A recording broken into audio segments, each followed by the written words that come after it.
Alkaline soil का कैसे करते हैं रिक्लेमेशन? सॉइल साइंस जो है वो क्या है? सॉइल हेल्थ कार्ड में क्या क्या पैरामीटर को हम टेस्ट करते हैं? कैस्टर में क्या पाया जाता है? कितना इसी रहेगा तो आप समझें कि मेरा सॉइल हेल्दी है। जो बेस्ट आउटस्टैंडिंग पीएचडी थीसिस जिसका होगा किस चीज पर? नेशनल फूड सिक्योरिटी मिशन के अंदर क्या क्या आते हैं?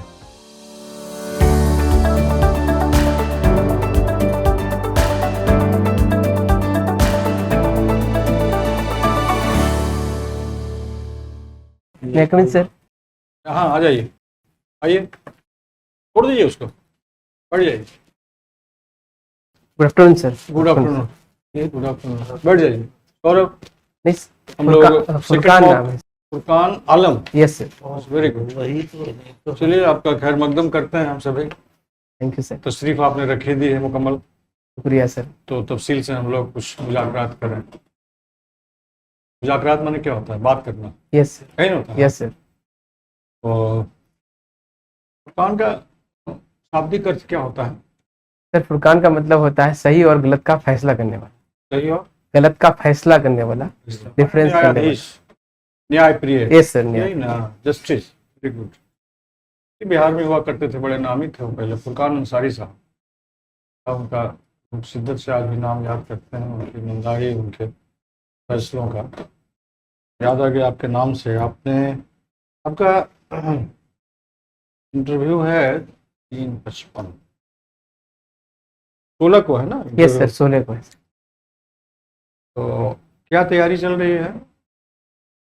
कितने घंटे रोज तैयारी हो रही है आपकी? सर हम 3 से 4 घंटे कर पाते हैं, बहुत क्योंकि अच्छा है। जॉब में भी हैं हम। जॉब में भी हैं आप, आत्मा में हैं। Yes sir. 2024 से, अभी तो मार्च में ही ज्वाइन किया है। यस सर, एग्जाम देने के बाद किए। Very good. और पीजी आपने किया सब और से ही? Yes sir. क्या बात है। 90.77% है, मैंने 91 हम मानते हैं। सॉइल साइंस में किया? Yes sir. तो सॉइल साइंस जो है वो क्या है? इस विज्ञान में, इस विषय में क्या पढ़ाई होती है? सर सॉइल साइंस एक सब्जेक्ट है जिसमें हम लोग सॉइल को एक नेचुरल रिसोर्स मानते हुए उसके soil fertility, soil productivity, soils का माइक्रो ऑर्गेनिज्म और वो क्रॉप प्रोडक्शन के लिए कैसे यूज होगा, इसके बारे में हम इसमें स्टडी करते हैं। तो उसमें जो सॉइल टेस्टिंग का जो इशू है, उसके जो प्रोसेस है, उसको भी अध्ययन करते ही होंगे? यस सर, करते हैं। क्योंकि डिफरेंट टाइप के टेस्टिंग के प्रोविजन है ना? Yes sir. तो क्योंकि बुनियाद तो यही है खेती की। यस सॉइल, मिट्टी, यस सर। उर्दू में खाक, क्या खाक कहते हैं ना मिट्टी को? Yes sir. मिटा दे अपनी हस्ती को अगर कुछ मर्तबा चाहे कि दाना, खाक में मिलकर गुलो गुलजार होता है। यस। अच्छा शेर है खाक। तो हौसला अफजाई कैसी होनी चाहिए इंटरव्यू के दरमियान? हौसला कैसे बनाए रखना चाहिए इंटरव्यू के दौरान? उस पर थोड़ा सा। सर अगर हम जो आंसर दे रहे हैं, हाँ, और उसमें आंसर में अगर वो सही है, फिर थोड़ा कुछ हद तक भी सही है, तो उसमें अगर हमको कम्प्लीमेंट मिलते रहे कि आप जो आंसर दे रहे हैं वो सही दे रहे हैं, तो उससे ये पता, तो उससे मेरा हौसला अफजाई होते रहेगा। इंटरव्यू में कभी कभी होता है गलत आंसर भी दे देते हैं लोग ना, तो उनका हौसला नहीं टूटे। हाँ, नहीं बढ़िया दिया, बढ़िया दिया, थोड़ी देर के लिए। Yes sir. कि इनका हौसला टूटे नहीं, लेकिन बाद में जब कुछ और सवालों का अच्छा उन्होंने जवाब दे दिया, एक स्टेज ऐसा आता है कि हम बैठे हुए लोग कहते हैं कि फुरकान साहब ऐसा है कि तीसरा सवाल में आपने जो जवाब दिया था ना, उसमें यह कमी रह गई थी, लेकिन आपका हौसला का तार टूटे नहीं, इसलिए आपकी तारीफ कर दी गई थी और आपके जो आंसर हुए तो उसको सही माना गया था। उसका सही आंसर यह हो। ऐसे भी नौबत आती है यस कभी कभी, लेकिन भरसक कोशिश होनी चाहिए कि हम सही जवाब दें। उससे अपना इम्प्रेशन बना रहता है। और हम जो तालीम हासिल करते हैं, पुस्तकों में जो पढ़ते हैं, तो उसका वहाँ पर निर्णय होता है सही ढंग से। तो सॉइल टेस्ट में आप ये बता दीजिए, बिहार सरकार का कुछ निर्णय हुआ था, अखबार में लिखा था एक आध सप्ताह 10 दिन पहले, सॉइल टेस्ट के बारे में सरकार ने कुछ निर्णय ली थी। Sir soil health card scheme चलता है एक, उसके 2015 से ये सेंट्रल गवर्नमेंट की स्कीम है। इसमें क्या किया कि अभी सॉइल टेस्टिंग हर एक जिला वार एक फिक्स लगभग 5 लाख का इस बार बिहार में टारगेट था कि इतना सैंपल्स हमको कलेक्ट करना है। जिसको जिला वाइज दिया गया। जैसे पूर्णिया में मैंने खुद इस बार सॉइल टेस्टिंग में भी आत्मा के थ्रू मैंने खुद ग्रिड पंचायत वाइज कुछ सैंपल्स लिया था, जिसमें लगभग उसमें क्या था कि ग्रिड बेस्ड इस बार सैंपलिंग हुआ है। जो पंचायत है उस ब्लॉक लेवल, पहले जिला लेवल पे, फिर ब्लॉक पे, फिर उसके बाद पंचायत लेवल पे एक फिक्स कर दिया गया कि आपको इस पंचायत से इतने ही सैंपल लेने हैं।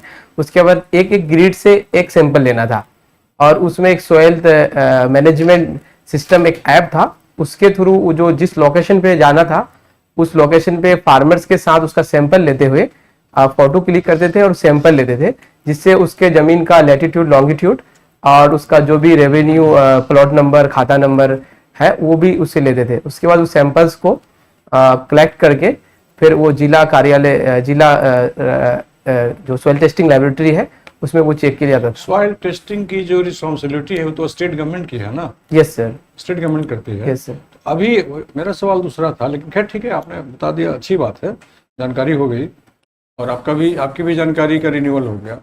अभी कुछ दिन पहले बिहार सरकार ने सॉइल टेस्टिंग के जितने भी इंफ्रास्ट्रक्चर्स के डायमेंशंस थे, उसके तौर तरीके थे, उसको जो इम्प्रूव करना था उस पर फैसला ली है। अब जैसे सॉइल टेस्टिंग में जो स्टाफ होते हैं उसके जानकार, उसका पोस्ट है लेकिन काम करने वाले लोग नहीं है, स्टाफ नहीं है। यस। तो 300 350 स्टाफ की नई बहाली होनी है सॉइल टेस्टिंग के संबंध में। उसके और जो लेबोरेटरी के बहुत से जो ऑपरेटर्स, बहुत से इक्विपमेंट्स, बहुत से जो उसके यंत्र होते हैं ना, तो उन सब चीज़ों को री इस्टेब्लिश करने का सरकार ने, बिहार सरकार ने निर्णय लिया है। तो ये सवाल हो सकता है वहाँ आपसे पूछे जाएंगे, तो आप एक बार देख लीजिएगा एग्रीकल्चर डिपार्टमेंट की वेबसाइट पर जाकर। इस प्रकार के सरकार ने, बिहार सरकार ने निर्णय लिया है, सॉइल टेस्टिंग को हम बहुत इम्प्रूव करेंगे, मॉडर्न करेंगे, और जहाँ तहाँ जो उसमें कमी है उसको दूर करेंगे। ब्लॉक लेवल पे एक लेबोरेटरी की बात चल रही है। हाँ, चल रही है। यस सर, कि कोई भी वहाँ का एक स्टूडेंट जो डिप्लोमा एग्रीकल्चर किया है या फिर ग्रेजुएट किया है, उससे एप्लीकेशन लेके उसको सब्सिडी पे लैब खोलने के लिए भी एक योजना चल रही है। सॉइल टेस्टिंग व्हीकल भी चल रहा है। यस सर, मोबाइल व्हीकल भी चल रही है। 9 अभी चल रहा है मोबाइल लैब जो है। Yes sir. नंबर उसका 9 है। 9 मोबाइल टेस्टिंग लेबोरेटरी चल रही है। यस सर, हर एक परमंडल पे एक है सर। हाँ। Yes sir. और हमारे समय से जो हमारी जानकारी है, हर जिले में एक लेबोरेटरी है। यस सर, हर जिले में एक है, एक परमंडल लेवल पे और एक मुंगेर और गया में कुछ सब डिवीजन में भी है। Yes sir, Munger sub division में है और गया में भी है, पूर्णिया में नहीं है, उसमें भी बोला कि इस बार खोला। अच्छा, सॉइल जो हेल्थ कार्ड है, यस, ऐसे तो है केंद्र की परियोजना, लेकिन बिहार सरकार भी उतना ही तत्पर है कि भाई हमको सॉइल का हेल्थ जानना है, क्योंकि वही बेस मेरा है। यस। तो सॉइल हेल्थ कार्ड में क्या क्या पैरामीटर को हम टेस्ट करते हैं? सर, सॉइल पैरामीटर्स में हम लोग 12 पैरामीटर्स को चेक करते हैं, जिसमें फिजिकल पैरामीटर्स में हम लोग पीएच, ईसी और ऑर्गेनिक कार्बन टेस्ट करते हैं। मैक्रो में हम नाइट्रोजन, फास्फोरस, पोटेशियम और सल्फर करते हैं। उसके बाद माइक्रो न्यूट्रिएंट में हम manganese, zinc, iron, copper, boron करते हैं। ठीक है, तो आपका जो ईसी बताया आप, यस सर, कितना ईसी रहेगा तो आप समझें कि मेरा सॉइल हेल्दी है, और अदरवाइज जो अल्कलाइन है कि एसिडिक है, क्या रहेगा ईसी? सर, ईसी जनरली हम लोग अगर हमारा रीडिंग 0.5 माइक्रो सेमी साइमन से कम आता है तो उसको मानते हैं कि वो सेलाइन कम है और वो क्रॉप के लिए सुटेबल है। 4 से बेसी आएगा तो उसको क्या बोलेंगे? सर, वो ज्यादा आता है तो उसमें सेलिनिटी का मात्रा ज्यादा है, तो उसमें हम ये कर सकते हैं, अगर सेलिनिटी ज्यादा है तो उस सेलिन टॉलरेंट क्रॉप भी हम लगा सकते हैं। जो सेलाइन का मात्रा ज्यादा तो सेलाइन टॉलरेंट क्रॉप हो गया, या फिर हम उसमें सेलाइन ज्यादा है तो उसका मैनेजमेंट कर सकते हैं सॉइल का। बैरन लैंड किसको बोलते हैं? बैरन लैंड सर ऐसा लैंड को बोलते हैं जहाँ पे मतलब जिसमें हम लोग क्रॉप नहीं लगा रहे हैं अभी नहीं, मतलब बहुत दिन से लगाया नहीं जा रहा है, तो ऐसे लैंड को हम लोग बैरन लैंड बोलते हैं, खाली जमीन। तो बैरन लैंड ही ना ऊसर लैंड है, क्या है? एक ही चीज, एक अलग अलग? सर, इसके बारे में डिमाइंड नहीं कर पा रहे। नेशनल फूड सिक्योरिटी मिशन के अंदर क्या क्या आते हैं, कुछ बताएंगे आप? तो जॉब में है, आत्मा में है। नेशनल फूड सिक्योरिटी मिशन के अंदर ये 2007 को स्कीम आई थी, जिसका ये था कि फूड सिक्योरिटी को लेकर हम जो क्रॉप्स हैं उसको कैसे हम उसका प्रोडक्शन और प्रोडक्टिविटी को बढ़ाना है, जो कि हमारा फूड सिक्योरिटी के लिए था मेन। और उसके अंतर्गत बहुत सारे स्कीम्स जैसे चल रहे हैं, उसी में सीड डिस्ट्रीब्यूशंस हैं और भी है, बताइए। और रिमाइंड। अच्छा, सीड डिस्ट्रीब्यूशन में कैसे करते हो आप? सर आप आत्मा में हैं तो उसमें किसानों को कैसे सीड अवेलेबल कराते हैं? सर सीड जो है बिहार सरकार में मैक्सिमम सीड BRBN के थ्रू जाता है, बिहार राज्य बीज निगम लिमिटेड के द्वारा। तो इसमें हम लोग अलग अलग योजना है, जैसे मुख्यमंत्री तीव्र बीज योजना, मुख्यमंत्री एक बीज योजना है, और तो जिसमें हम लोग फार्मर्स को अभी बहुत सारा में क्लस्टर में भी चल रहा है कि पंचायत लेवल पे या फिर एक ब्लॉक में 2 जगह क्लस्टर को चॉइस करना है, जिसका लगभग 25 एकड़ एरिया कम से कम होना चाहिए। उसमें से उस एरिया में जो फार्मर्स होता है उसको एज पर वो स्कीम के हिसाब से किसी में 90% का सब्सिडी और किसी में 50% का हम लोग सब्सिडी देते हैं। मतलब BRBN सीड देता है, किसान से एक जो सब्सिडी का अमाउंट छोड़ के हम लोग 25 रुपए kg में भी करेंटली हम लोग धान का बीज उसको दिया गया सर। डेट में मान लीजिए कि आपको सजेस्ट करना हो फार्मर्स को यस धान लगाने के लिए, कौन सा मेथड आप बताएंगे, रिकमेंड करेंगे? सर, क्योंकि अभी क्लाइमेट चेंज हो रहा है, इस हिसाब से देखें तो हम लोग को अभी CRA प्रोग्राम जो चल रहा है बिहार में, उसमें DSR डायरेक्ट सीडेड राइस की बात चल रही है, क्योंकि मानसून पे हमारा बिहार का जो एग्रीकल्चर है वो लगभग डिपेंडेंट है। तो बारिश अगर नहीं होती है तो फार्मर्स जनरली उसको छोड़ ही देते हैं, लेकिन हमारे पास ऑप्शंस है कि हम अलग विधि अगर डायरेक्ट सीडेड राइस करते हैं तो उससे हम लोग प्रोडक्शन प्राइस को लगा सकते हैं, क्योंकि उसमें इरिगेशन का भी रिक्वायरमेंट कम होगा। तो डायरेक्ट सीडेड राइस में कुछ खरपतवार या वीड्स का तो प्रॉब्लम होगा ना? यस सर, DSR में वीड्स का प्रॉब्लम सबसे ज्यादा है। तो इसमें हम लोग इसमें इसलिए हम लोग शुरू से क्रॉप रेसिड्यू मैनेजमेंट करते हुए, अगर जो पहले क्रॉप लगाए थे उसमें, इसलिए हम उसको रहने देते हैं ताकि वो वीड को थोड़ा सप्रेस करे, और बाकी वीड आते हैं तो उस हिसाब से शुरू से ही उसको हम प्री इमरजेंस कौन सा हर्बिसाइड देते हैं? सर शुरू में तो हम लोग ग्लाइफोसेट यूज करते हैं प्री प्लांट इनकॉर्पोरेशन में। उसके बाद प्री इमरजेंस में हम लोग सल्फ्यूरोन यूज कर सकते हैं, एट्राजिन यूज कर सकते हैं। तो प्री इमरजेंस आप देंगे हर्बिसाइड्स? Yes sir. तो इससे आपका खेती ठीक से होगा, है ना? जर्मिनेशन वगैरह सब ठीक होते हैं? ये सर, जर्मिनेशन ठीक होते हैं सर, अगर हम लोग उसको शुरू से ही केयरफुल। जैसे आपने लगा दिया तो उसके बाद सिंचाई देंगे कि क्या करेंगे, वर्षा पे डिपेंडेंट रहेंगे? नहीं सर, वर्षा पे नहीं रहेंगे उसको, उसमें हम लोग सिंचाई देना है हमको, और उसमें तो पूरा फ्लडिंग करके नहीं रखना है, लेकिन उसमें मॉइस्चर भिंगा हुआ रखना है, उसको वेट रखना है। हाँ, वेट करेंगे कि वर्षा होती है तो होने देते हैं, नहीं होगी तो हम सिंचाई देंगे। यस सर, सिंचाई करेंगे हम। ठीक है। तो धान का कौन सा अभी लगाइएगा वैरायटी? सर धान में तो मेनली जो सबोर के भी कुछ वेराइटीज हैं, सबोर अर्जल है, सबोर सबोर दीप है। उसके बाद जैसे मेरे एरिया में ज्यादातर हम देख रहे हैं कि राजेंद्र मंसूरी भी लगता है, BB11 भी वैरायटी लगती है जो बंगाल की वैरायटी है। तो डीप वाटर पैडी कल्टीवेशन का नाम सुने हैं? Yes sir, deep water cultivation. इसके लिए कोई वैरायटी बताइए सर। इसमें लिए जल लहरी एक वैरायटी है, जल मगन है, ये वैरायटीज उसमें मतलब डीप वाटर के लिए अच्छी है। तो इसकी बुआई कब करते हैं? डीप वाटर नर्सरी के लिए सर? नहीं, तो डायरेक्ट होता है, डायरेक्ट डीप वाटर जब जहाँ पर है तो पहले जो सूखे में उसको हम लोग बुआई कर देते हैं, जैसे जैसे पानी बढ़ेगा ना फसल बढ़ते जाता है।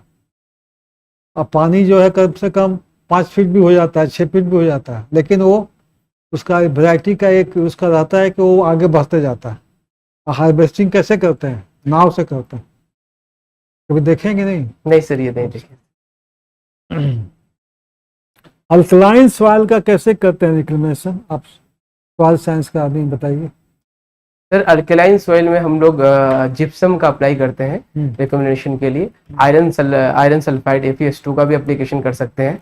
बाकी उसमें हम ग्रीन मैन्यूरिंग कर सकते हैं। तो आयरन सल्फाइड जो बोले आप, इसको पायराइट्स भी बोलते हैं? यस सर, पायराइट्स बोलते हैं। तो ये बिहार में कहाँ पाया जाता है? सर ये मुंगेर का सॉरी सर, जमुई का एरिया में पाया जाता है सर, जमुई। अमझोर एक एरिया है रोहतास में, माइन से वहाँ पाया इसका, कभी सुने हैं? सर रोहतास से सुने हैं सर, उसमें बहुत सारे मिनरल्स पाए जाते हैं वहाँ पे, तो उसका एग्जैक्ट लोकेशन से याद नहीं सर। अच्छा।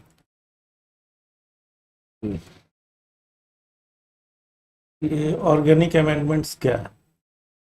सर सॉइल का कंडीशंस को सही करने के लिए जो भी मटेरियल्स हम ऑर्गेनिक सोर्सेज हैं उसको अगर सॉइल में इंकॉर्पोरेट करते हैं, कौन कौन सोर्सेज है? जैसे हमारे लिए ऑर्गेनिक में हमारा FYM, vermi compost, night soil, उसके बाद वो केक जो हो गए, ये सबको अगर इंकॉर्पोरेट करते हैं ऑर्गेनिक सोर्सेज अच्छा, को। अब आपने केक बताया, तो कौन सा केक है और पेस्ट को कैसे वो हार्म करता है? सर एक हम लोग केक में नीम का जो केक होता है, नीम सीड कर्नल एक्सट्रैक्ट, उसको हम लोग एज ए पेस्टिसाइड भी यूज कर सकते हैं। हाँ, तो नीम केक का इस्तेमाल किए तो क्या होता है? नीम में क्या रहता है? उसमें इंसेक्ट पेस्ट पर क्या अंतर पड़ सकता है? सर वो इससे एक है, तो एक तो हमको नाइट्रोजन का सोर्स मिल सकता है अगर हम सॉइल में अप्लाई करते वो हैं ठीक है, अब हम यहाँ इंसेक्ट पेस्ट से कोरिलेट कर रहे हैं, वो तो ठीक है, सॉइल कंडीशन भी ठीक किया, ऑर्गेनिक मैटर बढ़ा दिया, सब मान लिए। अब हमको इंसेक्ट यानी पेस्ट क्या है? पेस्ट क्या है बताया जाए। पेस्ट सर कोई भी ऑर्गेनिज्म जो अगर हमको क्रॉप को इकोनॉमिकली लॉस कर रहा है हाँ। तो वो पेस्ट है। क्रॉप चाहे ऐसे भी आदमी को भी करता आदमी भी कर रहा है तो वो भी पेस्ट है। ठीक है, तो हम पेस्ट के परिप्रेक्ष्य में पूछ रहे हैं, जो नीम केक और कौन कौन केक? नीम केक है, सैफफ्लावर का होता है, सनफ्लावर, ग्राउंड नट केक है सर, हाँ, ग्राउंड नट केक है, सेसम का केक है, मस्टर्ड केक है, मस्टर्ड केक। नीम केक। तो हमको नीम केक में क्या पाया जाता है बताइए, जो पेस्ट को क्या करता है? सर उसमें एजाडिरेक्टिन एक केमिकल होता एक्टिव है, इंग्रेडिएंट है वो किल यस सर। किया। वो मस्टर्ड केक में क्या है? मस्टर्ड में सर आइसोथायोसाइनेट होता है, हाँ, तो उसके द्वारा वो किल किया, ठीक है, यस सर। मस्टर्ड हो गया। देन कैस्टर में क्या पाया जाता है? सर कैस्टर रिमाइंड रेसिन जो है उसके द्वारा उसका इंसेक्टिसाइडल प्रॉपर्टी। और नीम, ये हो गया मस्टर्ड केक। अच्छा, आप ये बताइए, बायोफोर्टिफाइड का नाम सुने? यस सर, बायोफोर्टिफाइड का नाम। किसी भी मतलब क्रॉप में क्या करता है? सर बायोफोर्टिफाइड जो हमारा सीड में अगर कोई जैसे कि हम लोग विटामिन गोल्डन राइस जो डेवलप किया गया वो हाँ। बायोफोर्टिफाइड है, क्योंकि उसमें एक्स्ट्रा विटामिन ए का कंसंट्रेशन बढ़ाया गया है। अच्छा, तो हमको इसकी आवश्यकता क्यों पड़ती है? क्योंकि सर इंडिया ऐसा कंडीशंस में हमारा राइस एक स्टेबल फूड है, तो अगर हम लोग अदर सोर्स से कुछ अगर हमको विटामिन ए चाहिए तो हम लोग अलग सोर्स पे हमको जाना पड़ेगा, लेकिन हमारा मैक्सिमम पॉपुलेशन गरीब है और राइस लगभग सबसे एक्सेस है, क्योंकि प्रधानमंत्री गरीब कल्याण योजना। तो ये जो है वो भी एक एस्पेक्ट है, और माल न्यूट्रिशन भी तो होता है। यस सर, ठीक है ना, बच्चों में खास करके। और इससे तीसरा पर्पस सॉल्व हो जाता है क्या, सो बताइए, है ना, जो वैल्यू एडिशंस भी आ गया ना। यस सर, क्रॉप का वैल्यू एडिशन हो गया ना। Yes sir. अच्छा, अब आत्मा में काम करते हैं, उसका फुल फॉर्म क्या है आत्मा का? आत्मा का full form agricultural technology management agency. अच्छा, तो इसमें जो है इसका आत्मा के बढ़ते क्या कदम है? ये तो इसका उद्देश्य क्या था, माने भारत सरकार या बिहार सरकार ने जो इसको लागू किया, क्या उद्देश्य क्या है इसका? सर आत्मा डिस्ट्रिक्ट लेवल पे काम करता है, ये एक्सटेंशन का वर्क को मेन देखता है। अगर ये डिस्ट्रिक्ट लेवल पे एक्सटेंशन देखता है, मेन उद्देश्य मैं पूछ इसका रहा हूं, मेन ऑब्जेक्टिव एकदम कंक्रीट बताइए क्या? इसका ऑब्जेक्टिव है कि सर फार्मर्स को ट्रेनिंग और जो इनोवेटिव टेक्नोलॉजी जो भी है हाँ। उस तक पहुंचाना, उसका प्रसार करना, ये आत्मा का मेन काम है सर। अच्छा, जिससे क्या होगा? जिससे प्रोडक्शन और प्रोडक्टिविटी को, फूड और उसका आमदनी दुगुना होगा। यही फार्मर्स आत्मा का मेन ये है, जो आमदनी को बढ़ाना है, दुगुना होना है, उसी को मद्देनजर रख के किया गया था। ठीक है, तो आप जो है अब टेक्नोलॉजी को प्रसार कैसे करेंगे? सर टेक्नोलॉजी प्रसार, जैसे अगर कोई टेक्नोलॉजी आया हुआ है, अगर हम एक कोई हाइब्रिड बीज की हाँ, बात करें, अगर बीज हमको फार्मर्स तक पहुंचाना है, तो हम उसको सबसे पहले उससे हम लोग अगर कुछ पंचायत में एक पंचायत को सिलेक्ट करके उस बीज को वहां लगा के एक ट्रायल ले सकते हैं। उसको क्या कहते हैं? ऑन फार्म ट्रायल कह सकते हैं sir, on farm trial. Yes sir. और डेमोन्स्ट्रेशन भी शब्द आता है कहीं? यस सर, डेमोन्स्ट्रेशन भी होता है, फार्म डेमोन्स्ट्रेशन, जो कि अगर ब्लॉक का फार्म है उसमें भी हम लोग कर सकते हैं। अच्छा, अब ये FAI क्या है? Sir FAI farmers fertiliser association of India sir, हाँ, the fertiliser association. Association of India. अच्छा, इसका क्या फंक्शनिंग है?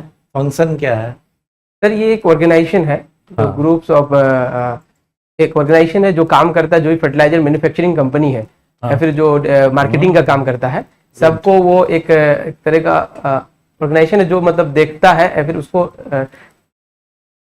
मतलब उसको एक मोटिवेशन भी करता है, जैसे कुछ अवार्ड भी वो प्रमोट देता है। किया, उसको प्रमोट प्रमोट किया। करता है। लेकिन इसकी जरूरत क्यों पड़ी? इसलिए जो क्यों पड़ी जरूरत, ज्यादा इंसेक्टिसाइड फर्टिलाइजर यूज से जो इनडिस्क्रिमिनेट यूज हो रहा है, इससे तो काफी अंतर पड़ रहा है। पोल्यूशन है, हेल्थ हैजार्ड हो गया, उससे बहुत सारा, उसके लिए ये कंट्रोल किया। तो एक तो प्रमोट किया, यस और दूसरा क्या है फंक्शन, जो सही मात्रा में इसका कितना यूज करेगा। रिकमेंडेशन जो फर्टिलाइजर्स का है। अच्छा, इसका रीजनल ऑफिस कहाँ कहाँ है? सर ये 4 मेट्रोपॉलिटन्स है, जिसमें बॉम्बे, कलकत्ता, मुंबई, चेन्नई चेन्नई। और चेन्नई को अब दूसरा नाम हो गया है ना। मेट्रोपॉलिटन्स कौन कौन है? सर एक दिल्ली है, कोलकाता है, हाँ, चेन्नई है, मुंबई मुंबई है। यस सर, है ना, यस सर, वहाँ हो गया। मुंबई में है। अब मैं एक चीज आपसे जानना चाहूंगा, चूंकि आप पीजी कर रहे हैं, तो आप ये बताइए, इसने एक अवार्ड भी रखा है जो पीएचडी के लिए जो है, तो उसका पर्पस अवार्ड का क्या है? जो बेस्ट आउटस्टैंडिंग पीएचडी थीसिस जिसका होगा, किस चीज पर? फर्टिलाइजर यूज पर।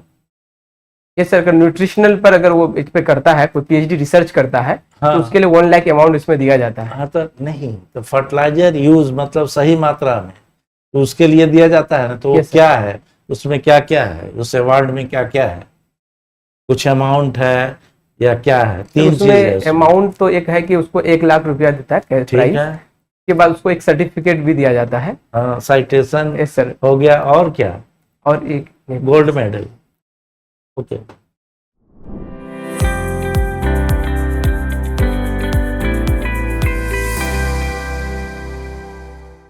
तो बढ़िया है आपका फुरकान साहब, बिल्कुल मुकम्मल सही है, दुरुस्त है ना। गाड़ी ये काबिल तारीफ है, और सक्सेस तो 200% की गारंटी है हम लोगों की। इसलिए खूब इत्मीनान से जो बचा हुआ है उसको आप देखते जाइए। आपका इंटरव्यू है 16 तारीख यस सर, 16। तो आज हम लोग मिल रहे हैं 8 तारीख को। Yes. तो 8 दिन मोटा मोटी बचा हुआ है। एक बार रिवीजन खाली करते रहिएगा। अखबार वगैरह पढ़ते हैं, समाचार पत्र?